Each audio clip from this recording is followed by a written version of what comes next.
Ok, muy buenas noches, clase de Zohar, Pashat Vaishlach. La porción empieza diciendo: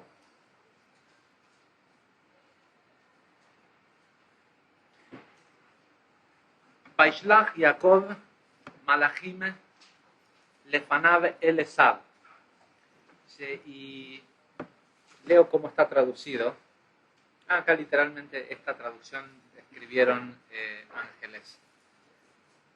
Generalmente la mayoría de las traducciones lo traduce como Jacob envió mensajeros hacia su hermano Esav. En esta traducción en particular dice envió ángeles. Lo normal hubiera sido pensar que si llegó a un lugar cuando existe la posibilidad de una batalla o de una guerra, porque sabíamos que Esav quería matar a Jacob, se la tenía jurada, lo normal es que mandes, ¿cómo se llaman? Emisarios, ¿sí? Mandás los dos que van al frente, hablan, y ciertamente era más de uno. Dice acá, Vaishlach Yaakov Malachim, y envió emisarios, pero tal como lo traduce esta versión, este Humash, el Zohar dice que lo que envió fue ángeles. Imagínate que necesitas saber cómo viene la mano, ¿sí? Después de no sé cuántos años que hacía que Jacob se había ido de la tierra donde vivía su hermano y sabía que su hermano lo quería matar porque aparentemente le había robado el derecho de la primogenitud, y sabía que en todos estos años Esav lo estaba buscando para matarlo. Y de hecho nos confirman las escrituras que de hecho esa era la intención de Esav, no era solo el pensamiento de Jacob, estará o no enojado conmigo. Esav estaba esperando algún día encontrárselo para liquidarlo. A todo esto, Jacob tiene aproximadamente 100 años. No sé cuál es el número exacto, pero tenía 84 años cuando se casa con Lea, y después está 7 años más y otros 7. Tenía aproximadamente, y esto pasa después de que se va de la casa de Labán, con lo cual tenía alrededor de 100 años más o menos. Y obviamente Esav la misma edad, eran hermanos mellizos.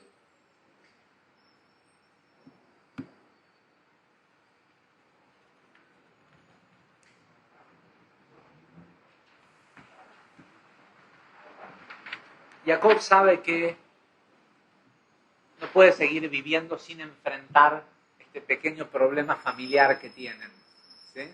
Esta situación de familia en donde un hermano quiere matar al otro. Y sabe, tiene la promesa del Creador que le dijo: no te preocupes, que yo voy a hacer de vos y de tus hijos un pueblo gigante como la arena del mar. ¿Sí?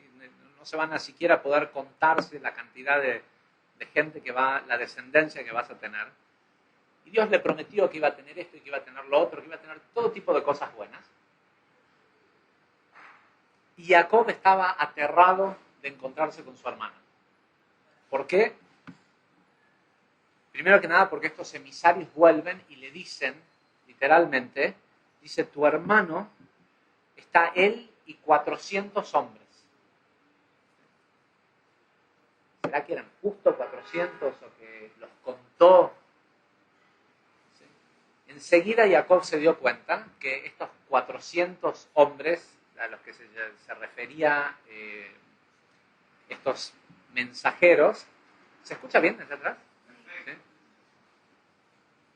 Son los 400 ejércitos del lado de la clipá, del lado de la inclinación al mal o del lado del oponente.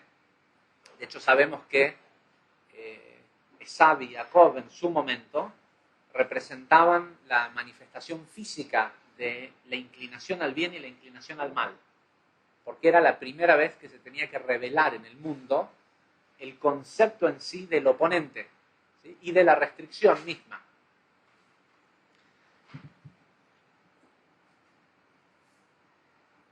¿Qué hace Jacob? Decide que va una vez más, ya le había dado todas sus pertenencias a Elifaz, al hijo de Esab, cuando lo vino a matar, cuando se fue de esta tierra. Y una vez más Jacob decide que menos sus esposas y sus hijos, todo lo demás que tiene lo va a mandar enfrente de él como regalo o como tributo a su hermano para mostrarle que tiene buena voluntad. De hecho, el derecho de la primogenitud, en realidad lo que representaba era una porción mayor de herencia. ¿Sí? El primogénito se llevaba la mitad de la herencia y lo demás se dividía en el resto de los hermanos. Con lo cual, si Jacob le daba todo lo que había recibido, lo que había logrado físicamente, todo su, digamos que si este mérito de ser el primogénito le traía toda esta riqueza, Jacob estaba dispuesta a dársela a su hermano.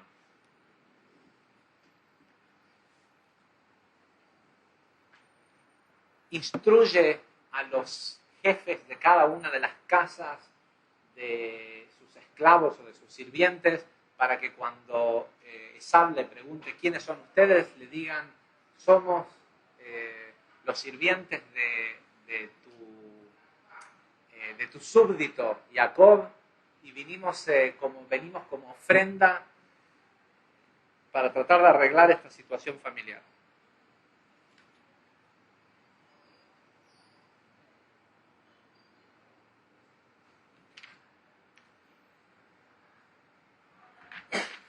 ¿Sí? Jacob arma estos dos campamentos, divide todas las riquezas que él tiene en dos campamentos y espera a que pase la noche, con los campamentos armados, dispuestos de una cierta manera, y hacia atrás, hacia el último, sus hijos y sus esposas. Y él, como está acostumbrado, ¿qué hace? No duerme mientras todo el campamento va a dormir. Tenía un cierto entrenamiento Jacob a estar algunos días sin dormir, decide que no va a dormir y visita cada uno de los asentamientos e instruye a cada uno de ellos, de los jefes de sus casas de sirvientes, ¿sí? A este momento Jacob era sumamente rico, a que entiendan que probablemente a partir de mañana sean los sirvientes de Esab, ¿sí? Y que toda la riqueza que él tiene vaya a parar con Esab. Cae la noche, la gente va a dormir, y Jacob decide llevar a su familia del otro lado del Yardén, del Jordán, porque en un lugar donde no era complicado cruzar, era simplemente un vado, una zona transitable, porque quiere hacer la acción de cruzar el Yardén. Y dice, una de las razones por las cuales le tiene miedo a su hermano, es porque, dice, crucé el Yardén, Elifaz, el hijo de Esab, lo encontró en el camino hacia Parán antes de que cruzara el Yardén. Y le dio toda la fortuna que él tenía. Y cruzó el Yardén solo con su bastón. Y la pregunta que se hacía Jacob, dijo, si yo crucé el Yardén para ir hacia allá solo con mi bastón, y hoy tengo todo esto, todas estas riquezas, esposas, 11 hijos en ese momento y una hija, ¿qué tal si toda esa promesa de grandeza y de grandes cosas que la luz me había hecho, qué tal si ya la usé? ¿Qué tal si lo que me tenía que llegar ya lo tengo y estoy contando con una promesa de grandeza o de riqueza que ya está, ya lo tengo y esto es todo? ¿Sí? Entonces hace la acción de de cruzar otra vez el Yardén, y en esa acción decide mostrar una extra apreciación por lo material, ¿sí? Por las pequeñas cosas. Un tipo sumamente rico cruza el Yardén, hace que la familia cruce, y cuando cruzan les dice: ustedes sigan, yo voy a volver solo. ¿Sí? Voy a volver solo porque nos olvidamos un jarrito de aceite. ¿Sí? Un jarrito de nada, de 1 litro de aceite. ¿Sí? 1 litro de aceite de oliva.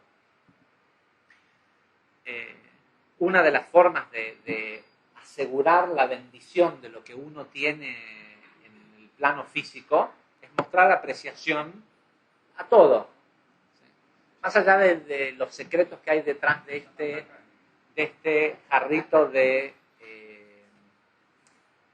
aceite, después vamos a tocar ese punto porque hay una diferencia entre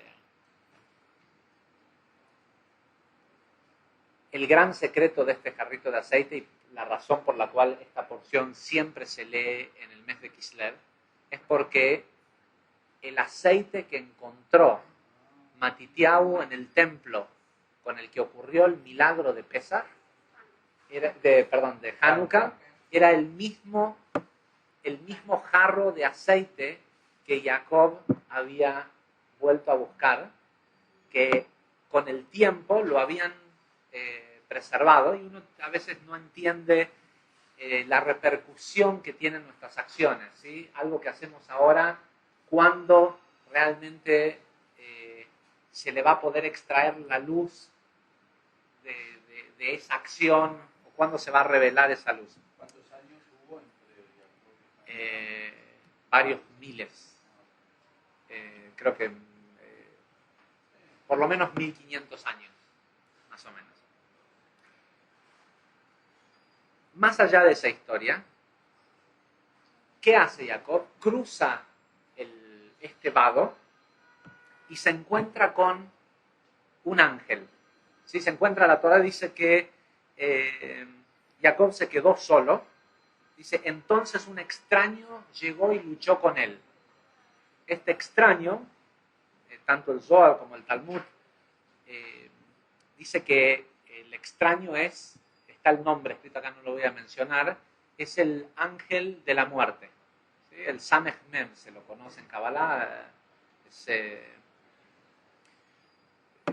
algo que no queremos atraer, y de acá surge también la importancia de no estar, esta es una pequeña herramienta a tener en cuenta, no estar solo, una persona sola, en un río o en el mar en la noche.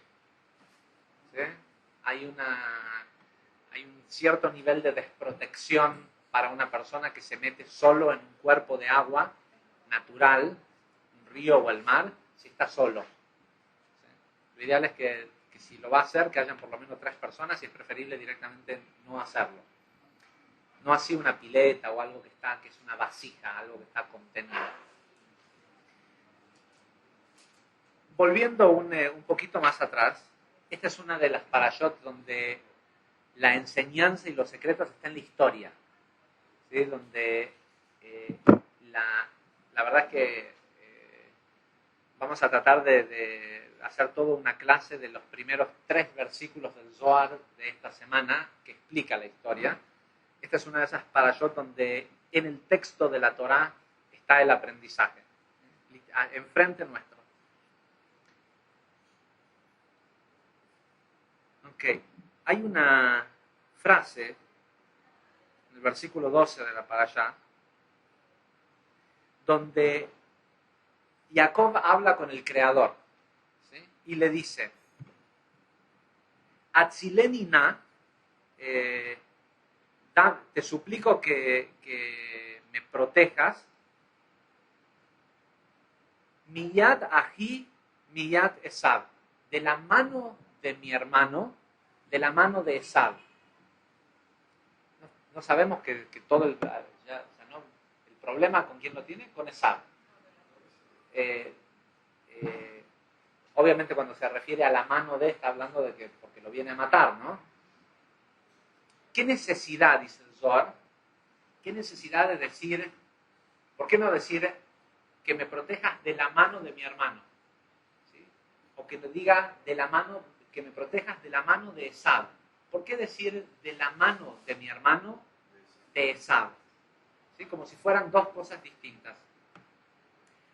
Y lo que Jacob le está pidiendo al Creador es una de las lecciones espirituales más grandes que hay. Jacob sabe que Esab, más allá de ser su hermano, lo que sea, tiene un trabajo. Él representa en esa encarnación en la tierra la manifestación de ese ángel, ¿sí? El ángel de la muerte o la inclinación al mal. Y el Zohar explica que lo que le pide Jacob al Creador es lo siguiente. Le dice, te pido que me salves de pensar que la inclinación al mal es mi hermano. ¿Sí? No por Esab. ¿Qué pasa? Nosotros sentimos una afiliación a la inclinación al mal. Lo sentimos nuestro amigo. Muchos de nosotros lo sentimos nuestro hermano.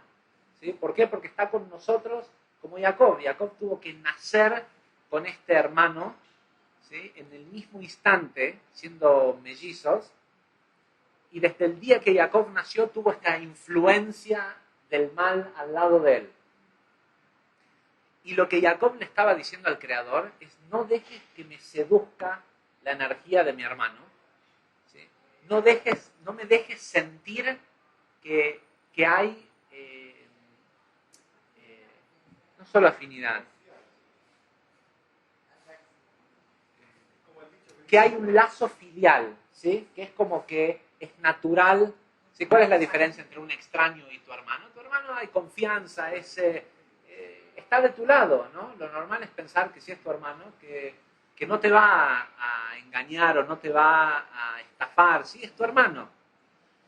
Y eso es lo que nos pasa a nosotros con la inclinación al mal. Estamos tan acostumbrados a vivir con ella que la sentimos nuestra amiga. Entonces, lo primero que le pide Jacob, le dice, no dejes que me confunda y que sienta que esa energía con la que me estoy por enfrentar es mi hermano. ¿Qué hace la luz? Le presenta a la energía cruda de su hermano, que es el ángel a quien Esab representa, porque también entiende Jacob que una cosa es ir y pelear con el hermano, y otra cosa es ir y definir las cosas en el plano metafísico. Ahora, ¿por qué si Jacob era una persona que estaba prácticamente perfeccionada en todos los aspectos de su vida, por qué le tenía miedo a su hermano? Su hermano era una persona malvada, por decirlo de alguna forma, más allá que Esab murió siendo un tzadik. Esab, antes de morir, transformó totalmente, de hecho después de este encuentro con Jacob, transformó totalmente, y tiene que ver con lo que vamos a leer. ¿Por qué le tenía miedo? Porque Esab respetaba a su padre.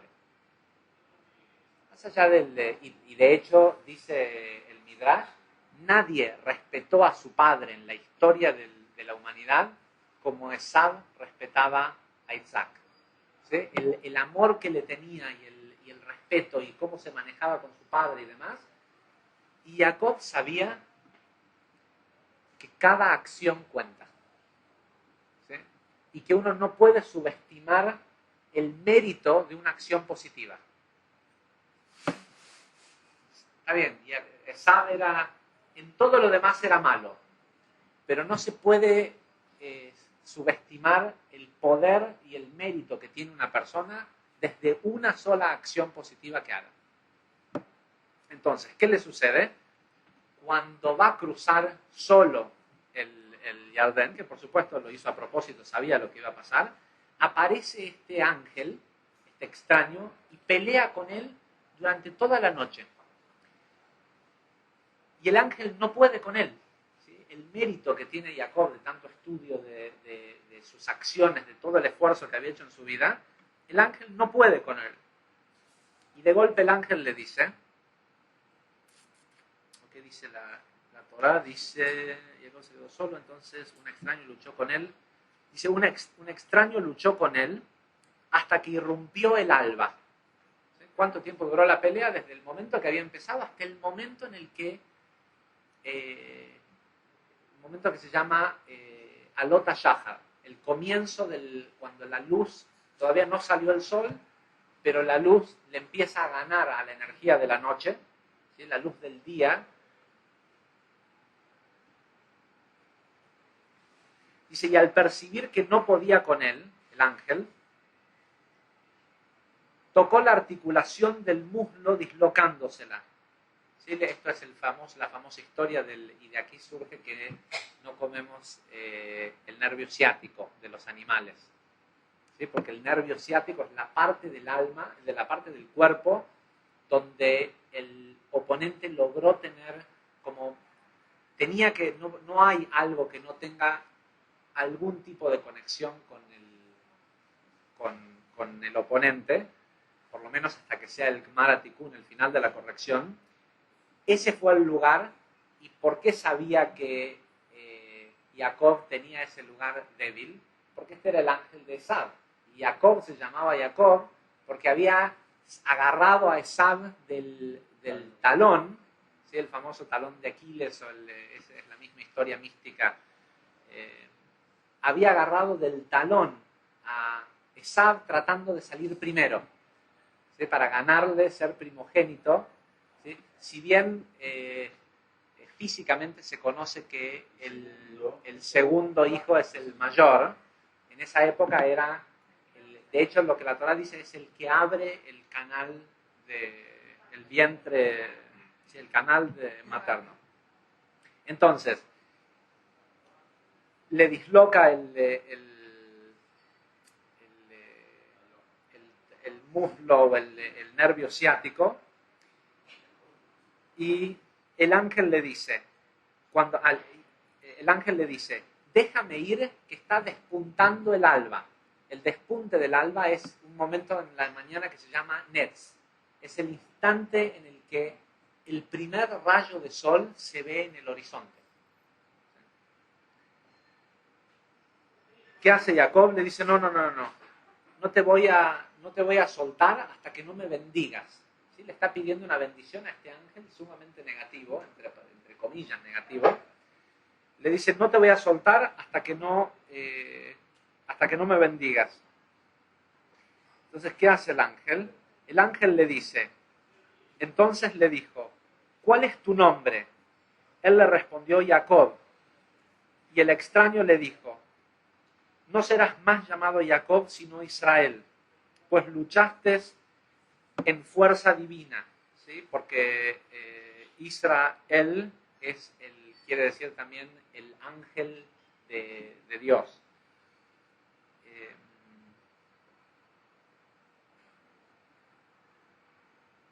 Dice, entonces Jacob le preguntó, le dice, ¿cuál es tu nombre? Él no le quiso responder. Dijo, ¿por qué me preguntas mi nombre? Y allí lo bendijo. Y Jacob llamó al lugar ese Peniel. Dice, escuchen esto, dice, y Jacob llamó a ese lugar Peniel, Nei Kel, ¿sí? la cara de Dios. Dice, porque en ese lugar vio a Dios cara a cara. Estuvo peleando con el ángel de la muerte. ¿Sí? ¿Cómo es que vio a Dios cara a cara? Le debería de haber puesto, no sé, la cara de la muerte o lo que sea. ¿Cómo es que pelear y luchar contra el ángel de la muerte y haberle ganado lo hizo ver a Dios cara a cara? Dice, y ahí se vio el brillo del sol. Lo demás se fue rengueando a encontrarse con su hermano. El Zohar, en esta semana, dice lo siguiente. Bueno, un detalle que es importante saber es, ¿por qué quería irse el ángel? contamos la historia esta anteriormente, en ese momento que se llama Netz, ¿sí? Que en estos días está alrededor de las 5:30, 5:35 de la mañana, todos los ángeles suben a cantarle a Dios, a contarle que hicieron el trabajo que les dieron el día anterior. Por eso también este momento, el momento del despunte del alba, Netz, donde se ve el primer rayo de sol en el horizonte, es un muy buen momento para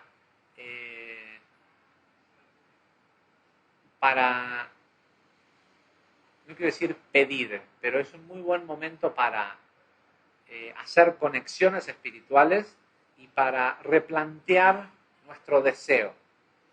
¿Sí? Es un buen momento para decidir qué quiero, no desde Dios dame tal cosa, sino replantear nuestra esencia espiritual.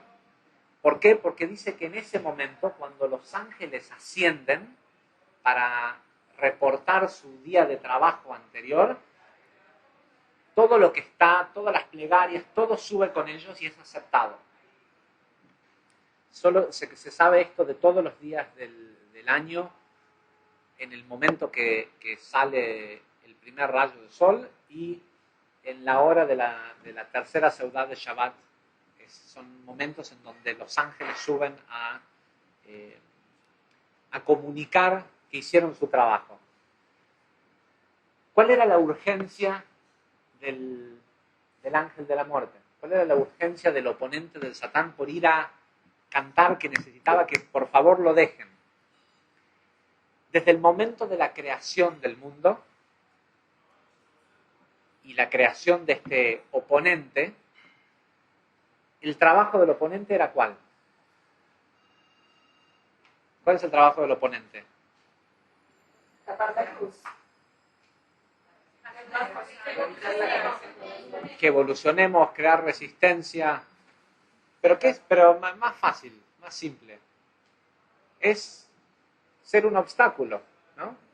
De hecho, consideramos que la esencia de la creación del mundo físico es la creación del oponente. Nosotros le llamamos oponente a esa lucha entre el bien y el mal, pero la mesa es una especie de oponente. Hoy, en este momento, es luz respecto a mi necesidad de apoyar la computadora y poner estos libros. Pero si yo me levanto a la mitad de la noche y está todo oscuro y me la llevo por delante, es oponente. ¿Sí? Toda la fisicalidad tiene esta dualidad de ser luz respecto a un cierto deseo y oponente respecto a otro deseo. ¿Sí? Cuanto más elevado es el deseo, menos oponente, menos oposición presenta el 1% y más vehículo para conectar con la luz se convierten. Y cuanto menos elevado es el deseo, más fuerte es la oposición que el 1% produce. Entonces, el trabajo del oponente es oponerse, ¿sí? Pero ¿ese es realmente su trabajo? El trabajo es lo que otros dijeron, crear la posibilidad de la resistencia. ¿Para qué? Para que el ser humano lo venza. El verdadero trabajo del Satán, del oponente del mundo físico, es que nosotros le ganemos. Y hasta ese día, desde el día de la creación, y todas las historias que vimos de Abraham, de Jacob, de Isaac, de todos, todo hasta ese día, este ángel nunca había logrado hacer su trabajo. ¿Sí? Jacob fue la primera persona que lo derrotó, con lo cual era la primera vez que el ángel podía ir a cantarle a Dios, a decirle, en la tierra existe una persona que logró que mi trabajo se llevara a cabo. ¿Sí? Me ganó. ¿Sí? No pude con él. Por eso es que también las letras Israel quieren decir Shir Kel, canto a Dios. ¿Sí? Porque se refiere a la primera vez que el ángel de la muerte tuvo la posibilidad de ir y decirle y cantarle al Creador y decirle, hoy hice mi trabajo. Apareció una persona que con quien no pude. Y ese debería de ser nuestro gran objetivo en la vida, hacer lo que cante. ¿Sí?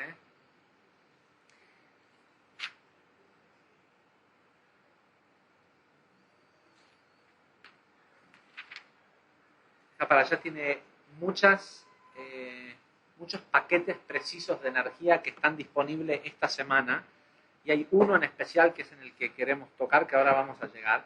Pero vamos a leer lo que dice el Zohar respecto de los ángeles que manda Jacob. Dice, y Jacob envió mensajeros. Rabbi Yehuda comenzó la discusión con el verso de Teilín 91:11. Dice, pues él debe poner a cargo a sus ángeles para que lo cuiden en el camino. ¿Sí? Una persona, en Teilín, dice, hay una frase que dice que una persona cuando sale en el camino, cuando sale de viaje, debe poner a sus ángeles a trabajar a que lo protejan. ¿Sí? Jacob estaba camino a encontrarse con Esaú, y ¿qué hizo? Envió a sus ángeles. Dice, este verso ya ha sido explicado por los amigos. Dice, cuando un hombre nace, estoy leyendo y traduciendo desde el inglés porque encontré algunas cosas en la traducción al español que no era precisamente lo que en realidad decía. Dice, cuando un hombre nace, la inclinación al mal entra con él al mundo y lo está al lado de él y lo denuncia constantemente. ¿Sí? La inclinación al mal o el oponente lo acompaña desde el día que entra al mundo y constantemente lo denuncia. Dice, tal como está escrito, el pecado se agazapa en la puerta. ¿Sí? Bereshit 4:7. Bereshit 4:7. ¿Cuál es el significado de el pecado se agazapa? Dice, se refiere a la inclinación al mal. ¿Cuál es el secreto de en la puerta? Dice, se refiere a la apertura del canal, ¿cómo se dice? Del vientre materno. ¿Sí? El lugar por donde la persona nace. Por eso no es tan positivo tampoco mirar un parto. Uno puede presenciar y estar en el parto, pero es preferible no hacer contacto visual con el momento en el que sale el bebé. ¿Por qué? Porque en la puerta, como ya lo explicamos en muchas otras clases, según las mezuzot y demás, el oponente, ahí es en donde trabaja, en la puerta. Y toda la inclinación al mal que una persona va a tener en su vida, o sea, todo su oponente, que es exactamente relativo a el potencial que tiene la persona, está todo ahí en su nivel semilla en el momento del nacimiento. Es decir, cuanto más elevada va a ser la persona, cuanto más deseo, cuanto más impacto esa persona va a tener en el mundo, mayor es el oponente que va a tener que tener. ¿Sí? De acuerdo al tamaño de vasija que está por nacer, es el nivel de oponente que requiere para llevarlo a que revele esa luz. ¿Sí?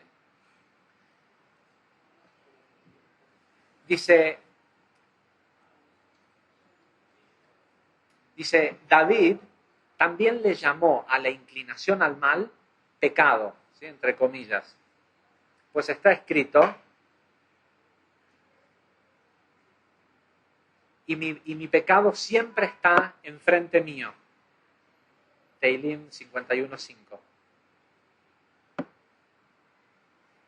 Esto es, explica Rabbi Yehuda, dice, esto es porque desde el día en el que la persona nace, es tentado es tentado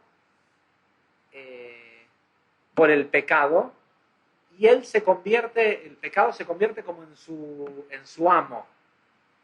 La inclinación al mal nunca lo deja desde el día en que nace, nunca lo deja desde el día en que nace. La inclinación al bien solo llega al hombre cuando él busca pureza.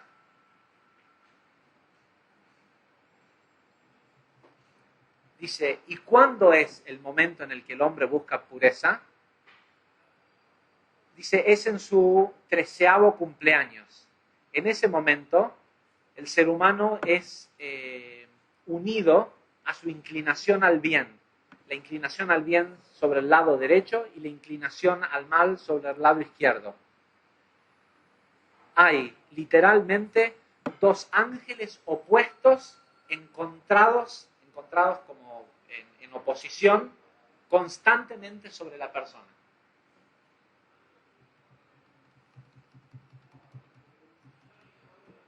Dice, cuando el hombre busca la pureza, esto es increíble, dice, cuando el hombre busca la pureza, nosotros sabemos, esto acá lo estamos leyendo desde el idioma de las ramas, ¿sí? El idioma del Zohar, pero de lo que está hablando es de los dos canales de pensamiento, ¿sí?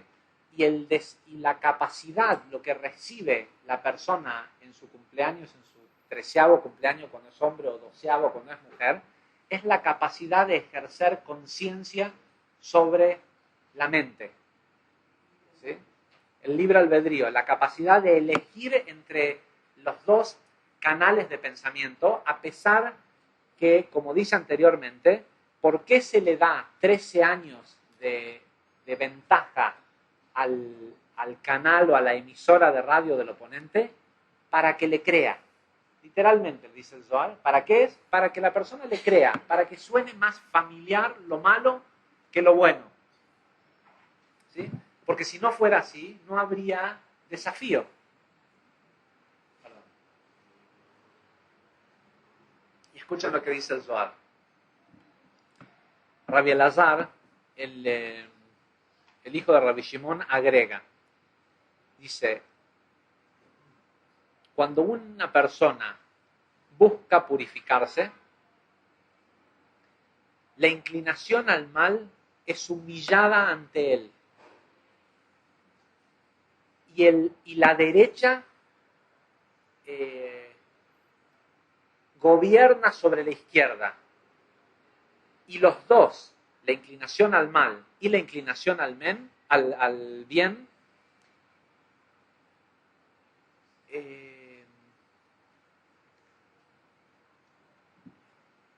cuidan a la persona mientras la persona viaja. Esta es la esencia del verso, del versículo. Pues él debe poner a sus ángeles a cuidar de él en el camino. En el camino es la vida, estamos siempre en el camino. Ojalá, por lo menos si estamos acá, tenemos el deseo de estar en el camino y no estáticos en un lugar. Y la idea de buscar la pureza es esta idea de ejercer a través de la conciencia el libre albedrío de cancelar a la emisora de la izquierda, ¿sí? Escuchar la emisora de la derecha. Y lo que sucede cuando la persona busca, no dice cuando la persona lo hace, ¿sí? No está diciendo cuando la persona ya terminó con su... Porque ahora vamos a ver cuál era el poder que tenía Jacob cuando había logrado eso. Pero ahora estamos hablando de nosotros. Cuando la persona busca siquiera purificarse, ¿sí? Tiene la intención, y si se acuerdan, hubo una clase de Zohar donde hablamos de esta persona que se limpió las manos en una rama después de pasar por un basural, ¿sí? Porque la persona, no un basural, pasó con su caballo, porque el Zohar hace la mención de que él no tomó contacto alguno con la impureza de la basura y sin embargo quiso limpiarse las manos, ¿sí? Para estar seguro de que estaba puro. Y el comentario que hace en ese momento, no recuerdo quiénes eran, pero dos de los alumnos de Rabbi Shimon, es: en lo que acaba de hacer esta persona está el secreto de la redención final. y uno le dice al otro, ¿cómo es eso? ¿Cómo es que porque fue y se limpió las manos? Dice, sí, porque la intención detrás es que la persona siente que en cualquier momento puede ser el momento de la revelación final del Gemara Tikkun y no quiere que lo encuentre impuro. Y tiene que ver con el deseo de buscar pureza, no con lograrlo. ¿Sí? En el momento que la persona tiene el deseo de buscar pureza, o sea, que ocupa parte de su pensamiento, de su tiempo, en buscar, lo mejor es hacerlo de esta forma o de esta otra forma. Esto me acerca, expande los límites de la luz, de la kedushá, de la pureza a mi alrededor. Estoy programando un medio físico a mi alrededor más puro o estoy trayendo o estoy vibrando de una forma en donde atraigo más impureza y más caos. El simple hecho de que la persona desee expandir los límites de la pureza a su alrededor, sobre todo para que el resto de las personas que entran en contacto con él entren a ese marco de vibración en donde lo impuro no se siente cómodo y se va. Dice, eso es suficiente para que la derecha domine sobre la izquierda y que los dos lo cuiden. Ahora, ¿qué necesidad de que los dos lo cuiden? ¿Qué es mejor? Si sos una persona importante y necesitas un guardaespaldas o un jefe de tu seguridad, ¿qué es mejor? Una persona educada, inteligente, buena persona. Estamos hablando de que lo que tiene que hacer es cuidarte, ¿sí? No está ahí para darte lecciones espirituales, es simplemente cuidar tu integridad física. Es preferible que sea una buena y gran persona o que sea un criminal que está dispuesto a protegerte. El criminal, ¿por qué? Porque conoce los códigos, conoce cómo opera ese mundo. Y no hay otro ángel, no hay nada que pueda protegernos más a nosotros que poner a trabajar al propio oponente a nuestro favor. ¿Sí? La idea del crecimiento espiritual no es evitar al oponente. Al revés, es salir a buscarlo y enlistarlo en tu ejército. ¿Sí? Hacerte amigo del oponente. No con un sentido filial, como decir, ¿sí? Sino sentir que cada vez que me trae algo, una prueba, me está ayudando. ¿Sí? Solo él me puede hacer ver a la luz cara a cara. Solo ganarle, solo tenerlo de mi lado, es lo que me puede hacer ver a la luz cara a cara. Ver a la luz cara a cara es este concepto de lo que hablamos en varias clases de Kabbalah, la diferencia entre Estar Panim y Milui Panim, entre la cara oculta de la luz, estar siempre con la inseguridad de saber si eso que está ocurriendo, si eso que veo allá es la luz o no, o saber claramente que eso que está allá es la luz.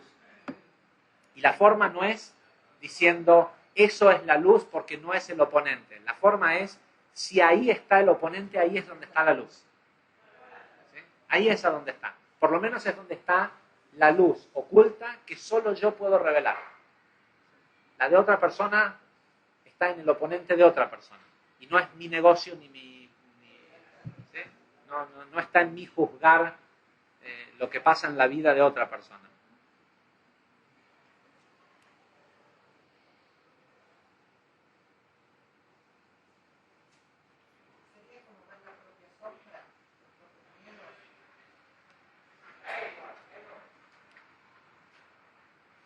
La pregunta es, por si no se escuchó en la grabación, la pregunta si es como si estamos hablando de ver nuestras propias sombras, nuestros propios miedos, nuestras partes oscuras.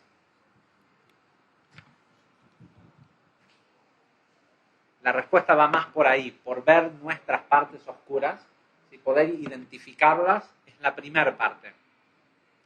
Pero creo que tiene que ver más con aceptar que el sistema está a nuestro favor.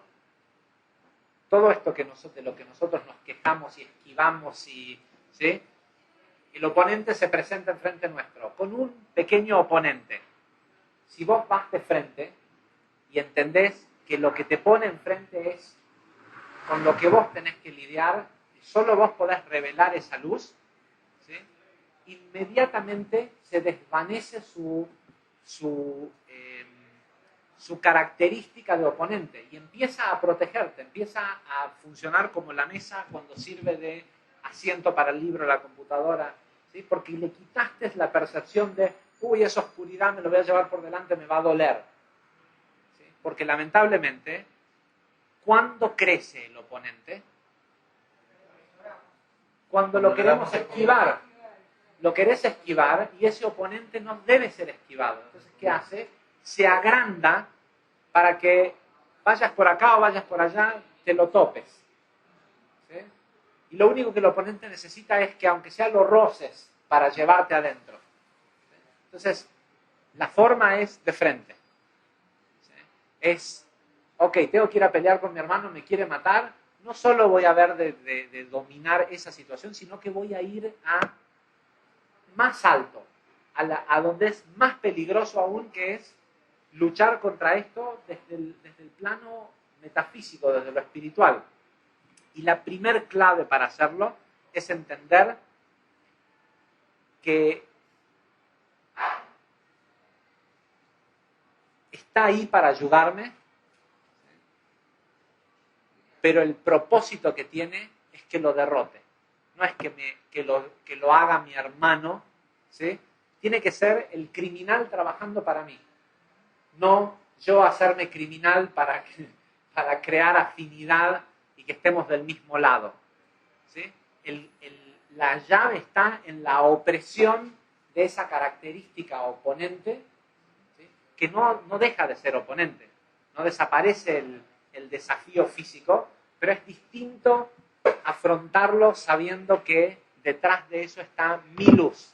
¿Sí? Es lo que dijimos alguna vez, la diferencia entre decir, bueno, el oponente que tengo enfrente es, no tengo plata para cubrir, Shalom, el banco el día lunes, y tengo ciertos compromisos que tengo que cubrir. Y la plata no está. Una cosa es salir a enfrentar ese oponente sin nada, y otra cosa es saber que igual te van a reclamar el día lunes, te van a hablar por teléfono, vas a tener que dar la cara y demás, pero sabes que tenés un cheque en el bolsillo por 3 veces la cantidad que tenés que cubrir, pero esa fecha es para dentro de 2 semanas. O sea que vas a tener que enfrentar a los acreedores, vas a tener que... Es lo mismo. Si no tenés el cheque, igual los tenés que enfrentar el día lunes y tenés que decirle, pero ¿con qué actitud los enfrentás si sabes que vas a cobrar el cheque? ¿Sí? No es lo mismo de decirle, mira, no te puedo pagar, no me presentes el cheque en el banco y no sé cuándo te voy a pagar, a decirle, mira, no me presentes el cheque, si quieres te doy otro, mira, te voy a pagar dentro de 2 semanas. Lo único que cambió, igual no tenés en ese momento, en el momento del desafío no la tenés a la plata, pero lo que cambió es la actitud con la que lo enfrentás y seguramente no vas a estar igual de tenso si sabes que tenés un cheque que vas a cobrar. Esto es más o menos lo mismo. Se presenta el desafío, la pelea con el hermano, con el jefe, la situación económica, lo que sea que es el desafío, y podés empezar a hacer de cuenta que no es lunes y a esquivar, hacerte de cuenta que estás ocupado en otras cosas y no tenés tiempo para hablarle a los acreedores, ¿sí? O podés ir de frente diciendo, ok, detrás de ese desafío está mi luz, está el pago. El superar el desafío mismo es el pago.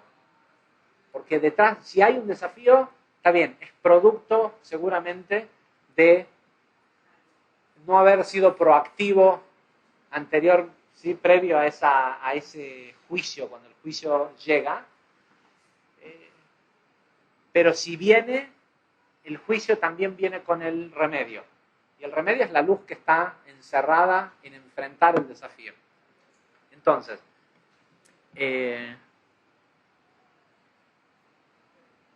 El...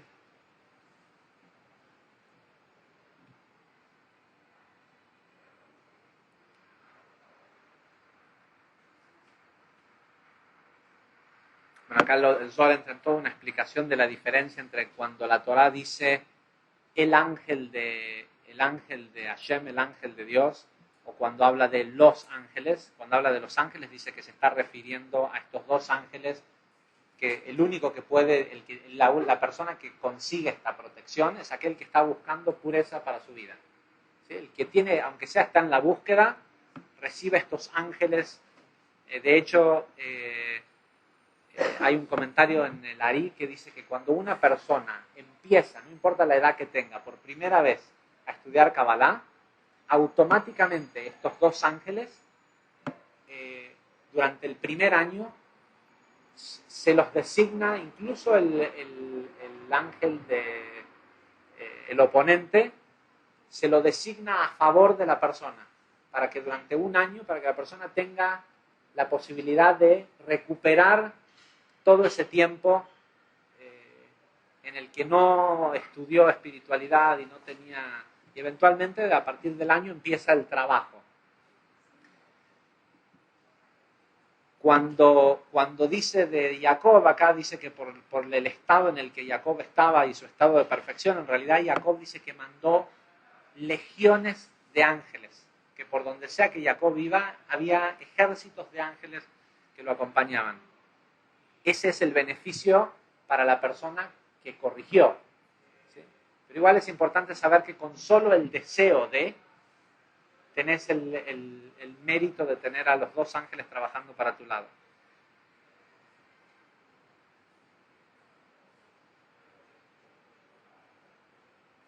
Ok. Vamos a leer, para por lo menos no desconectar con lo que venimos haciendo de leer todas las semanas de Rav Ashlag. Quiero leer algo. Dice lo siguiente.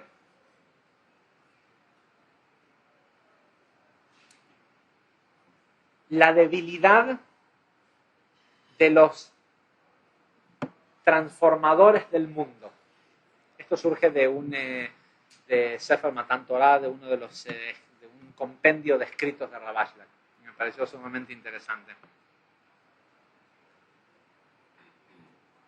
Dice, la llave para entender la debilidad de aquellos que quieren o que han querido, esta es la llave, dice, para entender la debilidad de aquellos que han querido reformar el mundo a través de las generaciones. Ellos ven al hombre como una máquina que no está operando de su mejor manera y necesita ser enmendada, necesita ser corregida. ¿Qué quiere decir? Se le necesita eliminar las partes corruptas y reemplazarlas por partes buenas. No solo al hombre se refiere a la humanidad, ¿sí? Han habido personas que ya sea a través de los holocaustos o de la filosofía han tratado de extirpar las partes malas de la humanidad y cambiarla y ponerle cosas buenas. Y esta es la tendencia, dice, que tienen estos reformadores del mundo.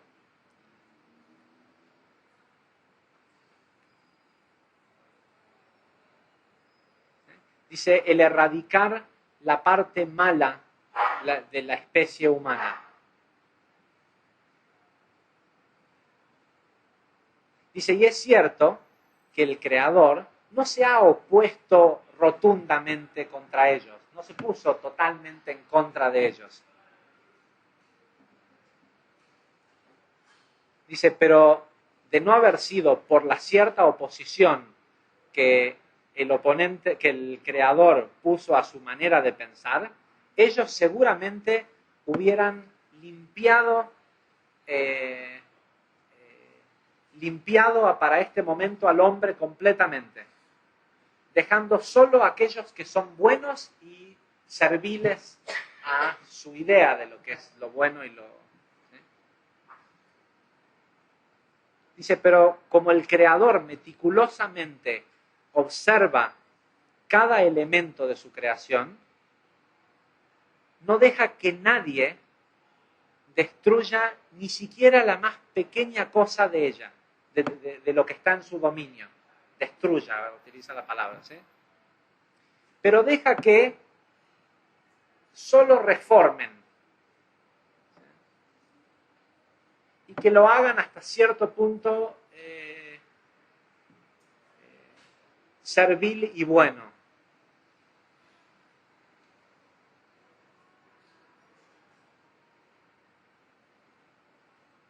Dice, sin embargo, todas aquellas grandes personas que han querido reformar el mundo, sea eliminar el hambre, sí hay tantas campañas que vemos que dicen se han gastado cientos de miles y miles de millones de dólares tratando de eliminar el hambre, la enfermedad, la injusticia, y no sucede.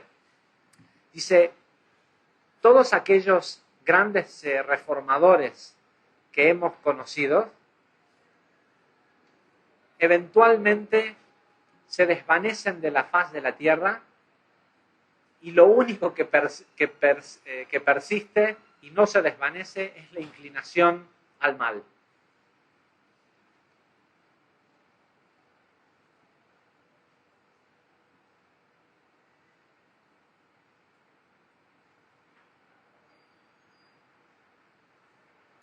Dice, pues ellos continúan viviendo y cuentan los distintos grados que hay que atravesar para lograr completar esa misión que tienen de mejorar el mundo.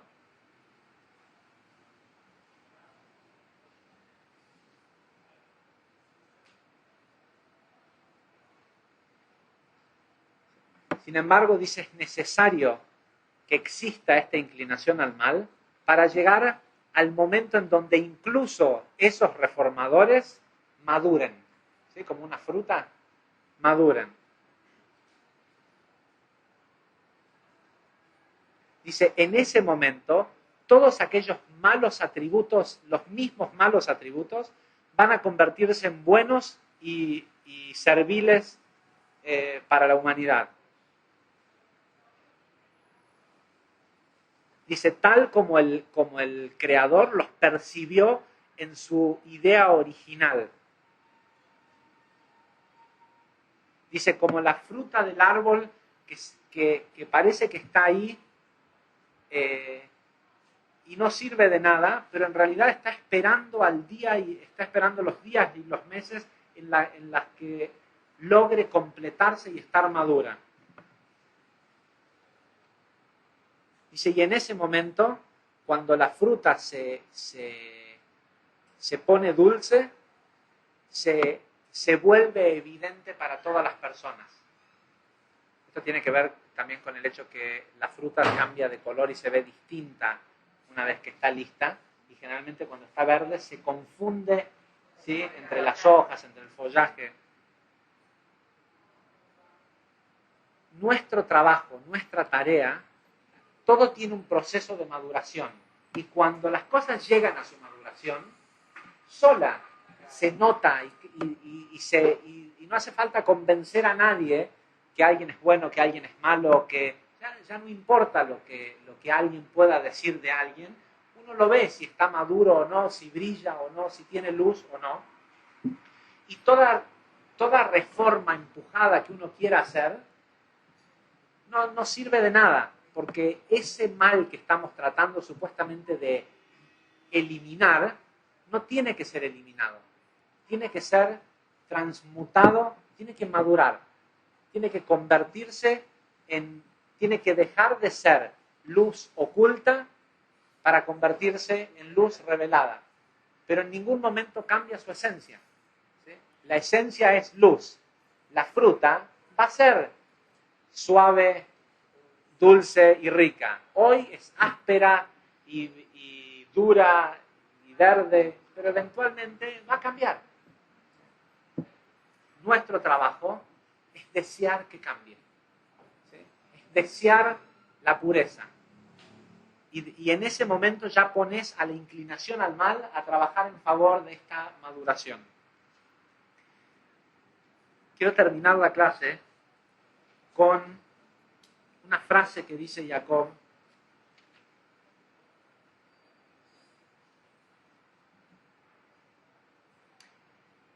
La historia, por las dudas, para los que no van a leer toda la historia, Jacob le tiene miedo a su hermano. Sabe que su hermano lo quiere matar. Manda todos estos regalos enfrente de él y él se pone enfrente de todos los campamentos y de toda la gente, corre hacia el camino de Esav y se postra 7 veces en el suelo, ¿sí? Disminuyendo su ego, en los 7 niveles del alma, se presenta ante su hermano y se muestra servil, y lo hace enfrente de todos sus siervos, de toda su riqueza, porque si su hermano lo tenía que matar, existía la posibilidad de que si ya lo mataba él primero, nadie más corriera ningún riesgo, ¿sí? Entonces él se presenta, si bien todo es un tributo para su hermano, él presenta su propia vida como tributo. Y su hermano viene, él y los 400 hombres, y todo ese mal, los 400, ya lo hemos explicado en otras clases, tiene que ver con los 4 mundos hacia abajo, ahí hacia arriba, y hacia abajo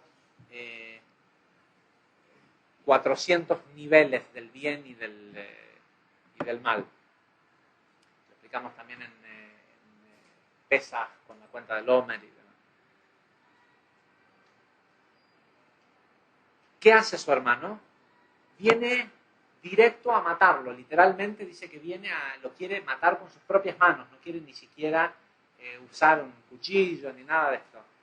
Y cuando se arroja sobre su cuello, no puede hacer otra cosa más que abrazarlo y llorar. Dice que lo abraza, lo besa y lloran juntos. ¿Sí? Y lo primero que le pregunta Esav a Jacob, obviamente, ¿por qué sucede esto? Porque no podía. Esa energía de Esav ya había sido derrotada. Cuando vos derrotaste algo en el plano metafísico, por más que el caos viene a la carga, ¿sí? Tenés que saber, ¿se acuerdan en la película Matrix? ¿Sí? Cuando Neo sabe que ya no tiene que esquivar las balas, las puede ver de frente, porque si ya le ganó en el plano metafísico, ¿sí? Lo único que tiene que decir es no, este caos no existe. ¿Sí? El hermano lo viene a matar a Jacob y Jacob dice, no, yo ya gané en otro plano. No. Sí, ya era Israel. Ya había pasado, esto es la mañana siguiente, inmediatamente después, dice que cojeando de la pelea, del ciático se adelanta enfrente del campamento y enfrenta a su hermano. Esav le pregunta, le dice, ¿qué es todo esto que pusiste enfrente mío?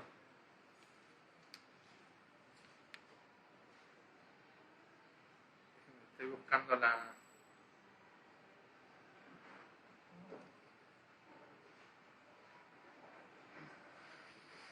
Ok, acá estamos, es el versículo 11 del capítulo 33. Esav le dice, pero no hace falta que me des todo esto. Yo soy una persona sumamente rica, no influyó el hecho de que te hayas llevado el derecho del primogénito. Yo tengo también muchísima riqueza. Y él le dice, no te preocupes. Y le insiste que se lo lleve y él le dice, no, pero esto es tuyo. Y Jacob le dice lo siguiente, esto que te estoy dando,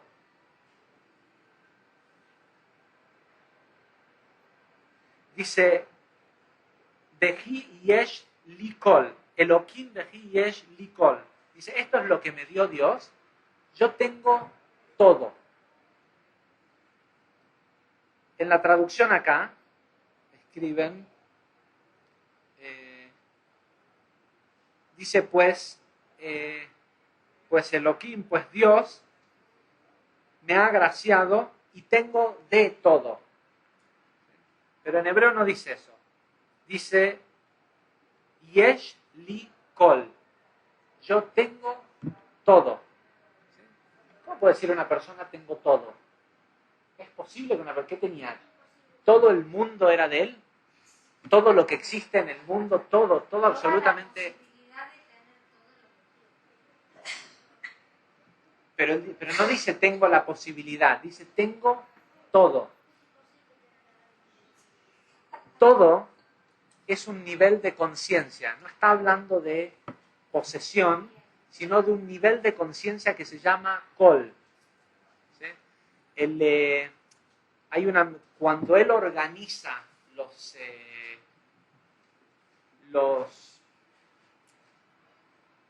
campamentos de sus esposas y sus hijos, pone a sus esposas y a los hijos detrás, excepto por Yosef y Rachel. Pone a Rachel lo más alto posible,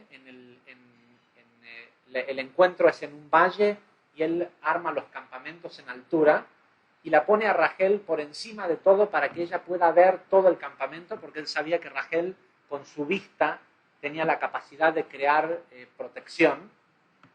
Por eso es que Rachel es la protectora contra el mal de ojo, contra la energía que proviene de las miradas. Pero Yosef va enfrente. ¿Sí? Sabemos que cuando existió el tema del cruce del Mar Rojo, la razón por la cual el mar se abrió fue por temor a Yosef. Moshe sabía el poder que tenía Yosef y envió a los huesos de Yosef enfrente de la caravana. ¿Sí? A Yosef lo habían enterrado en Egipto, y había pedido que cuando el pueblo volviera a Israel, lo llevaran y lo enterraran. Y lo enterraron eventualmente en Shem. ¿Sí? Y dice la Torá que los huesos de Yosef fueron adelante y el mar le tuvo miedo al poder que tenía Yosef y se retiró para que los huesos pasen. El Zohar explica que desde lo que se conoce metafísicamente como el jardín del Edén, hay un río que surge desde ese jardín que tiene 3 nombres. Yesod, ¿sí?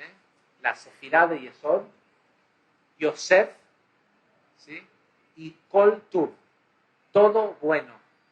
El nombre de esos 3 nombres representan una misma cosa, que es un río espiritual que surge desde el jardín del Edén, de donde surge todo el poder del sustento de lo que sostiene vivo a todo el universo. Cuando Jacob le dice, no te preocupes, yo te puedo dar todo si querés lo que tengo y no importa, dice, porque yo vivo en un lugar, en una conciencia que se llama Kol. No conozco lo que me dio la luz, no es que me agració con toda esta riqueza, sino que me dio la posibilidad de entender que existe una forma de pensar en donde no hay carencias. Por eso cuando decimos Birkat Hamazon, hay una frase que decimos Arahamanu Yevadej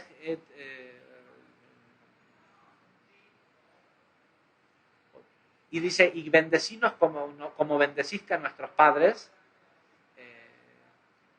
Abraham, Isaac de Jacob, Baakol, Mikol, Kol, a quienes le diste todo de todo. ¿Sí? Todo de todo. Es rarísima la expresión. Y lo que quiere decir es que les diste la capacidad de vivir en este mundo físico, viviendo en un lugar en donde en sus mentes no existía la carencia. Y si no existe la carencia en nuestro pensamiento, no puede, automáticamente estamos en afinidad con la luz y en constante atracción a la satisfacción. ¿Qué hace Jacob? Aunque su hermano no lo quiere, se va y le deja todo. ¿Y qué hace? Le dice, yo voy a caminar más despacio. Dice, porque, le dice, vos seguí en tu camino, le dice al hermano. Y yo voy a seguir en el mío porque en mi familia hay bebés. ¿Sí? Y si los pongo al ritmo, le dice, del cómo camina tu ejército, les va a hacer mal. Dice, vos seguí por tu camino, que yo voy a seguir por el mío. Si Esab se fue hacia Seir, se fue hacia adelante.